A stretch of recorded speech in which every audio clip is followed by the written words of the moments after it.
I never saw anything with my own eyes. I only heard the whispers in the laundry room and along the kitchen corridors. The fire alarm was called an accident, but deep down, I knew it was something more. That trembling confession didn't come from a journalist, nor from a politician, but from a servant who had left the palace less than a few months ago. According to the fragments of stories carried like whispers through the ancient stone walls, the blaze that erupted in Buckingham Palace's East Wing was no accident of renovation, but a carefully staged act of erasure. What shook everyone to the core was not the charred walls or the records reduced to ashes, but what had once been kept inside, a handwritten will of Queen Elizabeth II. It spoke not only of hidden assets meant for William and Kate, but carried with it a chilling warning. Sharp as a blade, the crown must be protected from Camilla at all costs. In the shadows of rumor and hushed voices, Camilla's name lingered like a specter that refused to fade. Some said she was not merely the subject of the Queen's warning, but the very center of silent schemes. And then, as fragments of truth slowly began to surface, the question loomed over the monarchy. Who will hold on to the crown, and who will lose everything? One thing was certain: every step Charles takes from this moment on is shrouded in suspicion, and any decision he makes could alter the fate of the royal family forever. 2025 marks a pivotal milestone for Buckingham Palace, the iconic symbol of the British monarchy. After decades of weathering time's relentless toll, the palace is undergoing its most extensive renovation ever. Massive scaffolding envelops the facade like a metallic spiderweb, obscuring its former grandeur. The echoes of hammers pounding and drills whirring reverberate through the corridors, transforming the place into a colossal construction site. Certain areas are strictly sealed off, accessible only to builders and project managers with key cards and 24/7 camera surveillance. The atmosphere is tense, filled with the scent of dust and fresh paint, leaving even the most familiar inhabitants feeling disoriented. Late on the night of March 15th, as London sinks into its signature fog, a small crackling explosion erupts from the eastern annex, the least noticed wing. At first, it sounds like wood splintering under heat, but in an instant, flames erupt fiercely, licking at the ancient wooden walls, rotted by years. Black smoke billows out, triggering the palace's full fire alarm system. Sirens wail piercingly. Red lights flash everywhere, sending night duty staff scrambling in panic from their rooms. The in-house firefighting team, professionally trained for such emergencies, arrives swiftly, donned in protective gear. They drag hoses and extinguishers, charging into the blaze. Fortunately, the fire is confined to a small room, isolated by thick stone walls. After 20 tense minutes of battle, the flames are completely doused, leaving behind a charred heap of ashes and a lingering acrid smell. No casualties, but the damage is evident. An old storage room for documents has been nearly entirely incinerated. The next morning, a detailed report is dispatched to Clarence House, where King Charles III is temporarily residing during the renovations. He sits in his private study, a steaming cup of Earl Grey tea on the desk, but his face pales as he reads the document. That Eastern Annex. What was stored there? Why have I never heard of it? Charles frowns, his voice low and laced with suspicion as he questions his private secretary, a loyal, middle-aged man who has served him since his days as Prince of Wales. The secretary hesitates, flipping through files. Your Majesty, that area has been sealed since Queen Elizabeth II's time. No official records detail the contents inside. Perhaps just old, unimportant documents. But Charles is unsatisfied. He feels a shiver run down his spine. In the very palace, he rules, there's an invisible section like this. How could that be? He once thought he knew every nook and cranny of Buckingham, but this secret unnerves him, like a reminder of the shadows his mother, Queen Elizabeth, kept hidden. That afternoon, Queen Camilla enters the room with a feigned look of concern. She gently places a hand on his shoulder, her voice soft like a devoted wife offering comfort. It was probably just an accident. Charles, I'm sure they will explain it. Don't worry too much. Your health is what matters. She hugs him from behind, but Charles doesn't respond with his usual warmth. He nods slightly, staring pensively out the window where the scaffolding looms under the London afternoon sun. He doesn't notice that behind the embrace, Camilla's lips curl into a sharp, calculating smile. She knows more than anyone about that fire. It wasn't an accident, but part of a flawless plan she and her daughter have orchestrated. Emotions surge within Charles.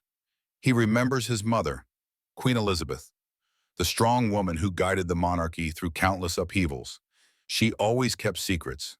But could she have foreseen the troubles from his late marriage? Charles clenches his fists, his heart filled with doubt and sorrow. This is just the beginning of a storm about to break. Let's rewind to March 10th, 2025, just days before the mysterious fire erupts at Buckingham Palace, when the conspiracy begins to take shape in the shadowy corners of London's elite. Laura Lopes, Camilla's daughter from her previous marriage to Andrew Parker Bowles, is no stranger to the aristocratic world. Born in 1978, Laura grew up in the shadow of royal scandals, where her mother, Camilla, was harshly criticized by the public for her relationship with Prince Charles.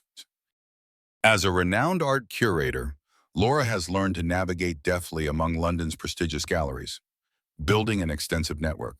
Her elegant appearance leads many to mistake her for just a society lady. But Laura always knows how to leverage connections for her goals, like her marriage to Harry Lopes, a wealthy accountant and grandson of Baron Astor. Laura has linked up with a close friend in the construction industry, a contractor overseeing wall renovations and technical compartments at Buckingham Palace. His name is Marcus Reed, a middle-aged man around 45 with a sturdy build from years on job sites, salt and pepper hair, and eyes that gleam with greed. Marcus is no stranger to shady deals. He's been involved in major London projects before.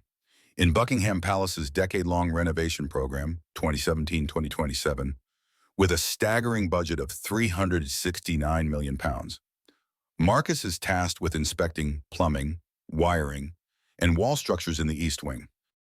The project aims to modernize the ancient palace, replacing 19th century plumbing and reinforcing stone walls to prevent collapse, but it also unwittingly uncovers buried secrets. Laura meets Marcus at a discreet cafe in Kensington, an upscale neighborhood with cobblestone streets and quaint shops. The small cafe, with its oak tables and the rich aroma of espresso, is perfect for private conversations. Laura sits in a secluded corner wearing a beige trench coat, holding a latte. When Marcus enters, his work clothes still dusted with construction grime. She smiles politely, but her eyes are cold. "Marcus, you know I don't like wasting time," she says, her voice light but authoritative. She slides a thick envelope across the table. Inside is £50,000 in cash, tightly rolled in foil. "If you discover anything special during your work, don't report it to anyone else. Just tell me. And remember, your silence will be rewarded double if it's valuable." Marcus nods, his eyes flashing with ambition, gripping the envelope tightly. "I understand, ma'am. No problem." He doesn't know Laura is acting for her mother's benefit. That late night, under London's starry but hazy sky, in a deserted corridor of Buckingham Palace where the drills have long fallen silent, Marcus works alone. The palace resembles a massive labyrinth, with metal scaffolding covering the facade and the scent of fresh paint mingling with dust. The renovation is at its peak, focusing on the East Wing, which first opened for public tours in 2024 after initial repairs. Marcus, with a flashlight on his hard hat and metal tools, inspects the old storage area's wall structure, a part of the palace rarely used since Queen Victoria's era. Suddenly, he spots an unusual gap, a small crack cleverly concealed behind unmade wallpaper patterned with Tudor roses. His heart races. Greed mixes with curiosity. "What the hell is this?" he mutters, prying the paper with a knife blade. A click sounds, revealing a secret door, a small panel designed to blend seamlessly with the wall, unnoted in the palace blueprints provided by project management. Behind it lies a hidden room, dark and dust-laden from decades of neglect. The air is stifling, smelling of old paper and moldy wood. Marcus steps in, his flashlight sweeping the cramped space, ancient wooden chests carved with royal crests, boxes of silk fabrics embroidered with gold thread, perhaps garments from Queen Elizabeth's time, and stacks of sealed envelopes with red wax. His hands tremble as he opens a few boxes, hoping for gold or valuable antiques. But then in a narrow wall niche carved just wide enough for a letter, a finely crafted secret recess, he finds an envelope bearing Queen Elizabeth II's royal seal. The seal is intact, featuring the lion and unicorn. Driven by greed, Marcus tears it open, scanning the contents under the flickering flashlight. His face drains of color, cold sweat breaking out. This isn't treasure, but a political bombshell that could shake the entire monarchy. The handwritten letter is in the Queen's familiar, elegant script, delicate black ink strokes slightly trembling with age. She bequeaths a large estate, including part of the Sandringham Estates royal farm in Norfolk, and a secret investment fund worth millions of pounds, to Prince William and Princess Kate to secure the next generation's future. But the shocking part, making Marcus slump to the floor, reads, I desire William to revoke titles and depose Camilla after Charles's passing. She is unworthy of the throne.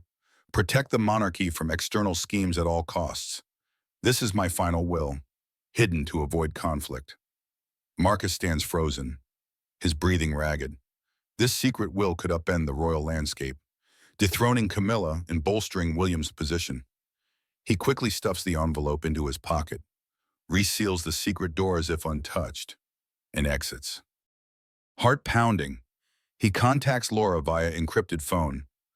Ms. Lopes, I have what you need. Meet now.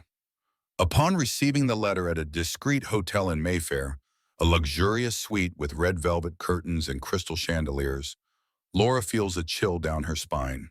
She sits on the leather sofa, reading it repeatedly under the warm golden light, her heart filled with rage and fear. How could she mutters, crumpling the paper in her fist.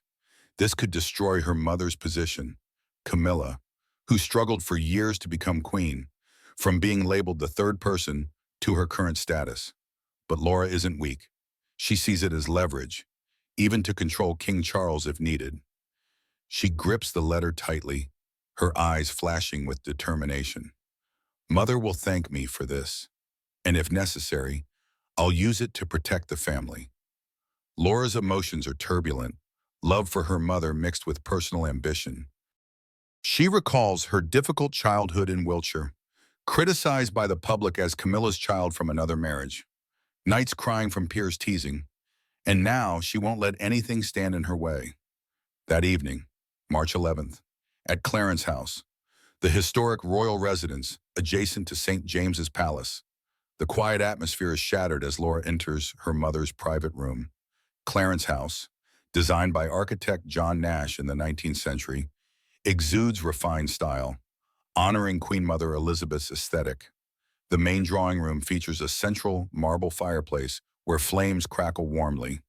Camilla sits by the fire, sipping a glass of vintage burgundy red wine, her face weary after a long day at a charity event in Westminster. Laura closes the door carefully, the lock clicking in the stillness, then approaches her mother with a grave expression. Mother, you need to read this, she whispers, her voice laced with worry, handing over the letter with a slightly trembling hand. Camilla takes it, her face initially composed as if viewing routine paperwork. But upon unfolding and recognizing Queen Elizabeth's familiar handwriting, slender blue ink strokes full of authority, she shudders violently. Her eyes widen, tears streaming down her cheeks, dripping onto the paper. It can't be.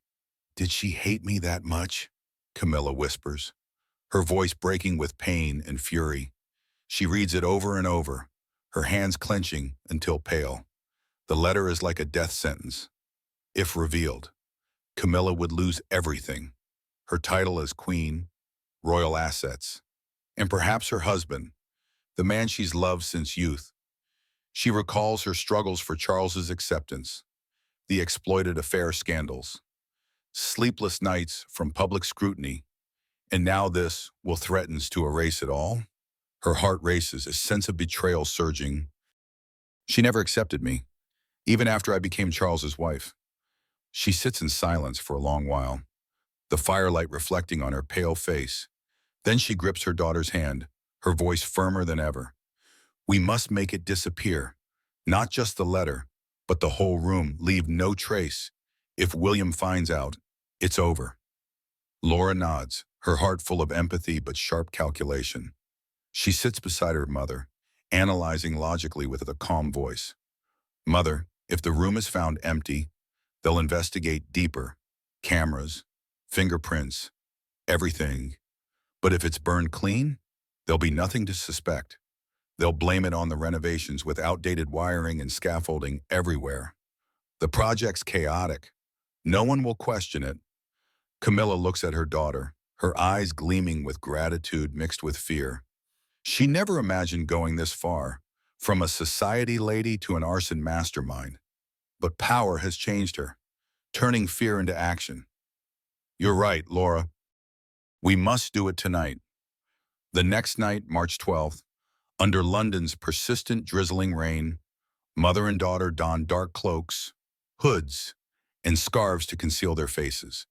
They use a duplicate key from Marcus, a master key copied from the site, to sneak into Buckingham Palace via the rear entrance, bypassing main cameras by circling through the dark gardens. Camilla's heart pounds as she steps through the dim corridors where the smells of construction dust and workers' cigarette smoke linger. She carries a small gas can hidden in her bag, her hands shaking. Laura, are we sure if we're caught? Laura grasps her hand, voice resolute. Mother, we're doing this for the future. Think of what we'll lose if we don't. They open the secret door, entering the dark room. Camilla sprinkles gasoline on the wooden chests and papers, then strikes a match. The flames ignite rapidly, devouring everything. The papers curling black, chests crackling, and the Queen's secret vanishing in smoke. Smoke fills the air, making them cough violently, but they escape undetected, fleeing to a waiting car around the corner. As they emerge from the dark corridor into the heavy rain, Camilla looks at her daughter, whispering emotionally, from now on, we're on the same side. Thank you, Laura. Without you, I wouldn't know what to do. She hugs her daughter, tears mingling with rain. But in her heart, remorse begins to creep in. She's burned not just the will, but the last shred of her own decency, the part of her that once dreamed of a peaceful life with Charles. Laura smiles, but her eyes are cold and calculating. This is just the first step in the power game. She knows if the plan succeeds, her mother's and her own position will be more secure than ever. But deep down, a vague fear rises. Will the fire truly erase every trace? Back to the present, March 16th, 2025. After the mysterious fire at Buckingham Palace, the atmosphere in the British royal family grows more tense than ever. Like a ticking time bomb, the palace, already chaotic from the massive renovation with its huge budget and hundreds of workers coming and going, is now shrouded in a veil of suspicion and secrets. Within the royal inner circle, the real pressure weighs heavily on King Charles III. He, the 76-year-old monarch with fragile health after years battling illness, cannot sit idle. At Clarence House, his temporary residence, everything appears normal on the surface, but undercurrents rage beneath.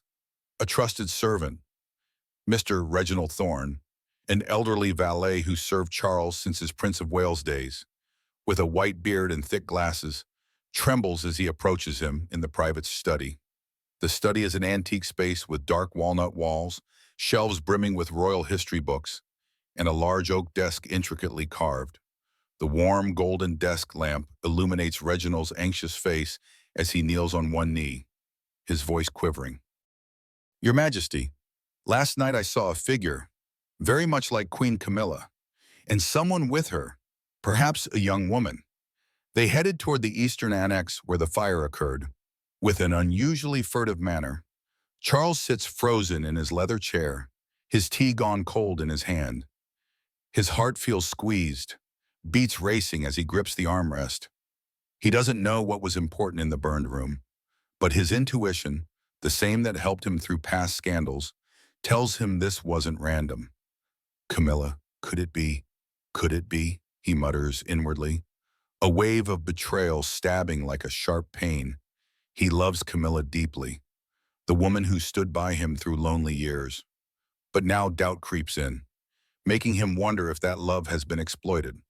Unable to wait, Charles secretly checks the hidden camera system, a separate surveillance network installed by Queen Elizabeth II in the 1990s to protect royal secrets from internal threats. Concealed in walls and ceilings, known only to a few, including Charles and Prince William. It's offline from public networks to avoid hacks, recording in high resolution, even in darkness. Hours later, in the dim study lit only by the computer screen, Charles watches the grainy infrared footage alone. Black and white images appear. A tall, slender woman in a long, dark cloak. Movements familiar like Camilla's, her slight head bow when hurrying, accompanied by a younger woman, perhaps Laura, alert and watchful. They slip into the corridor leading to the eastern annex, then vanish around a corner. Charles's heart pounds, blood rushing to his face, turning it red. It can't be Camilla. Why? He whispers, his voice breaking with pain and anger. Tears stream down his cheeks, the first since his mother's funeral. He recalls nights with Camilla, whispered affections, but now doubt gnaws at that love like a poison. He clenches his fists, resolved to uncover the truth, not just for the monarchy, but for his own conscience. Camilla, with instincts honed from years navigating nobility struggles, quickly senses her husband's change. She notices the coldness in Charles's eyes during breakfast, how he avoids her familiar touches. Her heart panics. If Charles discovers the fire was set by her and Laura, everything crumbles. Her title, honor, and the luxurious life she's fought for. She remembers her youth labeled the marriage wrecker in Charles and Diana's union. And now she can't let history repeat. Immediately, Camilla dispatches a loyal maid, a young woman named Sophie hired since her Duchess of Cornwall days, to eavesdrop on Charles's conversations. Sophie, with an innocent appearance but truly Camilla's spy, secretly plants a tiny microphone in the study and reports back. Ma'am, His Majesty is reviewing hidden cameras and suspects you. Panicked but undeterred, Camilla acts. She brings a thick stack of asset documents, including control over royal investment funds and Scottish properties, to meet Charles in Clarence House's drawing room. The air is stifling with the scent of roses from a vase on the table and afternoon sunlight filtering through curtains. Camilla enters, eyes red-rimmed, sobbing and pleading. I just want everything settled soon. Charles, please sign the transfers to me. I'm afraid one day I'll have nothing if something happens to you. Tears flow freely, her voice trembling with emotion, hands clutching a silk handkerchief.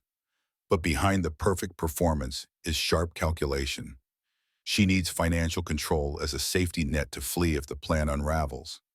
Charles stares at her, doubt exploding like fire in his mind. He sees the falsity in those tears, but old love makes him hesitate. He responds diplomatically, voice calm but firm. The Treasury needs to verify legality during Buckingham's repairs. I'll sign in 2 days. Rest assured.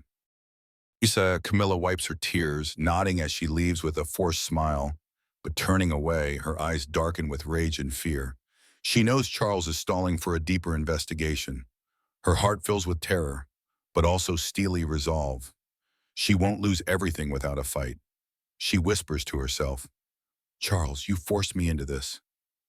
Will Charles uncover the truth behind the flames? And Camilla, with her cunning, what will she do to safeguard that dark secret? Knowing her husband's suspicions deepen, Camilla and Laura decide to strike first, turning defense into offense in this treacherous power game. Mother and daughter secretly meet a group of trusted nobles and wealthy lords from old lineages at a villa in suburban Surrey, outside London. The villa, with vast gardens and high walls, is beyond surveillance from MI5 or paparazzi. The meeting's atmosphere is tense, with cigar smoke wafting and whiskey glasses glinting under chandeliers. Camilla, in an elegant black dress, sits at the head of the table with a persuasive, authoritative voice. Gentlemen, in exchange for financial benefits from royal funds like shares in oil companies and real estate, help me spread damaging rumors about Charles. We need to stir public uproar, distracting him from the investigation. Laura, seated beside her with a cold expression, adds sharply, we have fabricated evidence of old scandals, faked emails about post-marriage affairs, enough to make him worry and lose focus. The nobles nod, eyes gleaming with greed. They know this is a chance to solidify their status, even if it means betraying the king. The very next day, British media erupts like a storm. Major papers like The Guardian and The Telegraph publish a barrage of articles. King Charles entangled in post-marriage affair rumors. Old emails leaked from anonymous sources. The news spreads rapidly on social media, with hashtag Royal Scandal trending on X, formerly Twitter. Though lacking solid proof to fully ruin his reputation, it's enough to buzz the public, drop royal fund-related stocks by 5% on the London Exchange, and add parliamentary pressure on Charles. He sits in Clarence House's meeting room, face flushed with anger, slamming the table all, "Who dares spread this? It's blatant slander. Call the legal team now." His advisors fall silent. But deep down, Charles knows it's an internal hit, a familiar tactic in royal history where enemies lurk close by. His heart aches, not just from tarnished honor, but from suspecting Camilla orchestrates it all. At that peak of confusion, an unexpected witness emerges like a ray of justice. Mrs. Emily Harrow, a former maid to Queen Elizabeth II, around 70 with neatly bunned silver hair and a quavering voice from age, was dismissed by Camilla in 2023 for disloyalty, actually for refusing to spy on William. She contacts Charles via a secret line reserved for old loyals and is escorted undetected to Clarence House. In the study, she kneels, trembling, voice emotional. "Your Majesty, I know why that room was burned. I served the Queen there, helping her hide secrets. She left a letter for Prince William, the original, not a copy." She hands Charles the aged envelope, the Queen's handwriting still clear. Sitting and reading it, Charles is stunned, tears streaming like a river of memories. "My mother, she foresaw everything," he whispers, voice breaking with gratitude and pain. The letter not only bequeaths assets, the Royal Farm and Investment Fund, but warns sharply about Camilla. She will harm the monarchy if not stopped. Charles feels gratitude and resolve. This is ironclad evidence to act, dispelling all doubts. He recalls his mother, her silent sacrifices for the throne, nights she stayed awake worrying for descendants. And now he'll protect that legacy at all costs. He grips the letter tightly, eyes flashing with determination. Camilla, the game is over. 2 days later, the appointed day arrives. Clarence House, once a haven for King Charles and Queen Camilla, now stages a tragic drama. London's morning air is chilly, with gray clouds blanketing the sky, foreshadowing an impending storm. Camilla enters the main gate, poised in an elegant, long black dress with a high collar and long sleeves, paired with shiny black heels and an expensive Hermes bag. Her face is meticulously made up, hiding worry lines, but inwardly she's confident. Today, Charles will sign, she thinks, smiling discreetly. She believes her earlier tears and pleas have swayed him, and with the scandal pressure she's unleashed, Charles won't delay. Unbeknownst to her, behind her husband's calm facade, a trap is set, intricate and unforgiving. Charles has arranged everything secretly, like a true king defending his throne. He invites Camilla to the main drawing room, a spacious area with polished wooden floors, walls hung with oil paintings by royal artists like Gainsborough, and a marble fireplace still flickering. On the large oak table in the center lie the asset documents, ready for signing. But hidden behind the thick red velvet curtain in the corner stands Prince William, Charles's eldest son, motionless like a ghost. William, with a stern face and a white shirt and dark trousers, holds a small recorder activated 10 minutes prior. He's been summoned early by his father after Charles shared evidence from Queen Elizabeth's original letter. "Son, we must do this for your grandmother," Charles whispered emotionally beforehand. William nods, heart full of anger. He recalls years his grandmother protected the monarchy, and now he won't let Camilla destroy that legacy. Camilla enters, her familiar Chanel perfume wafting. She smiles, sitting opposite Charles, voice gentle. "Charles, are you ready? I really want everything settled." Charles, upright in a gray suit, nods calmly, but his eyes are sharper than ever. He begins the conversation evenly, as if discussing the weather. "Camilla, have you ever wondered why a queen would hide a letter in a wall niche just wide enough for an envelope? Such a tiny space, as if she knew someone might deliberately search for it?" His words are a subtle arrow hitting a secret only the culprit would know, the detail of the narrow niche, known only from directly exploring the room. Camilla's hand trembles slightly, the teacup on the table clinking. Her face pales momentarily, but she regains composure, hastily covering. "I just heard people say, Charles, perhaps from the renovation team. Don't overthink it." But Charles presses on. He leans forward, staring into her eyes, voice sharpening. "What people? Camilla? Only someone who's been in the room would know that the niche is so small it fits just an envelope." "Who did you hear from?" "Laura, perhaps." Silence stretches for seconds, the drawing room heavy as lead.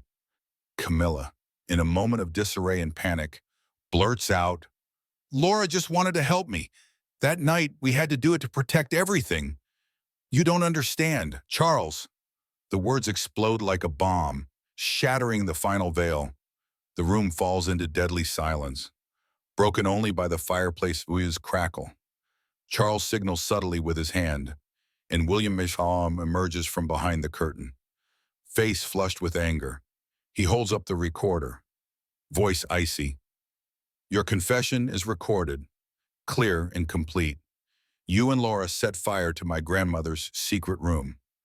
Camilla sees William, then turns to Charles, her face ashen, collapsing like an ancient tower. She stands staggering, tears flowing uncontrollably. "Charles, please. I was just afraid of losing you. Losing everything. I didn't want this." She kneels, clutching his legs, voice sobbing in despair. But it's too late. The trap has closed tightly. No escape. Charles places the Queen's original letter on the table, her familiar handwriting clear under the light. "This is the proof, Camilla. My mother foresaw it all." Charles is in utter agony, his heart torn apart. He recalls secret love years with Camilla, exchanged love letters, genuine passion defying public opinion. But now he's resolute like a true king, willing to sacrifice personal feelings for the monarchy. William, furious in defending the legacy, grips the recorder like a weapon, eyes blazing with indignation over his grandmother's betrayal. And Camilla, desperate in collapse, weeps like an ordinary woman stripped of hope, but deep down harbors belated regret.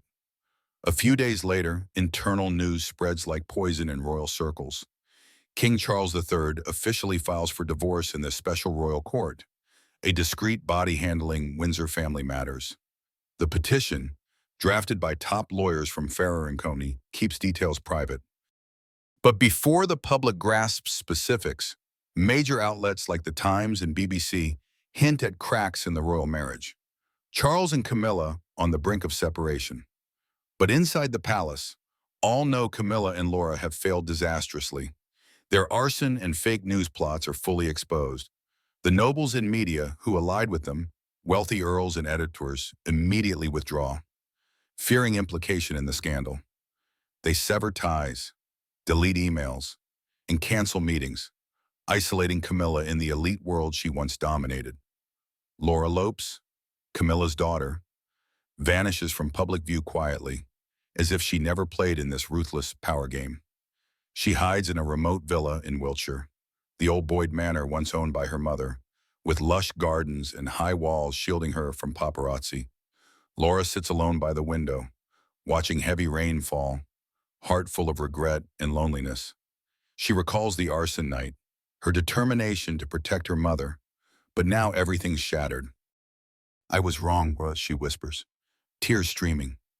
No more society parties, no networks. Laura becomes a ghost of herself, living in fear of prosecution and social exile. Camilla, once central to scandals, now sits alone in a dim room at Clarence's house. The familiar drawing room is now chillingly cold. She wears an old robe, crying in despair. Realizing her hands have torched her own path to survival, tears fall endlessly, voice sobbing. Charles, why has it come to this? She remembers early days with Charles, secret meetings at Highgrove House, passionate love letters, true love overcoming scrutiny, but ambition turned her into a betrayer. From society lady to destroyer of royal legacy. Now she loses all, her queen title, potentially stripped assets, frozen love, broken. Camilla hugs her knees, trembling in darkness, heart heavy with late remorse. Meanwhile, at Kensington Palace, Prince William secures the recording in a private safe like a treasure, guarding the future. Princess Kate smiles quietly upon learning the estate, the royal farm and investment fund, will soon be theirs, as Queen Elizabeth intended. She hugs her husband in the cozy drawing room, whispering tenderly, "We'll protect the monarchy as she wished. William, for our children." William nods, eyes shining with resolve, heart full of gratitude for his grandmother, who foresaw and protected them from eternity. In the late night a few days later, Charles reads the original letter alone in Clarence House's study. The dim golden desk lamp illuminates his weary face, wrinkles deepened by events. On the paper, the Queen's handwriting stands clear, elegant, and authoritative. William must protect the throne from Camilla at all costs. He closes the letter, gazing through the window at scaffolding enveloping Buckingham Palace, metallic structures looming under moonlight, symbols of renovation and rebirth. The palace wall cracks mirror exactly the fissures in his marriage, rifts from suspicion, betrayal, and loss. But now, Charles feels relief. For the first time in months, justice is served, the monarchy safeguarded, and he can face the future without haunting shadows. The story ends, but lessons on power and loyalty echo, leaving viewers to ponder the secrets behind the crown. Do you feel thrilled and shocked by Camilla and Laura's betrayal when their plot is exposed? Do you empathize with Charles's pain upon discovering the truth? Or admire Queen Elizabeth's justice as truly honorable?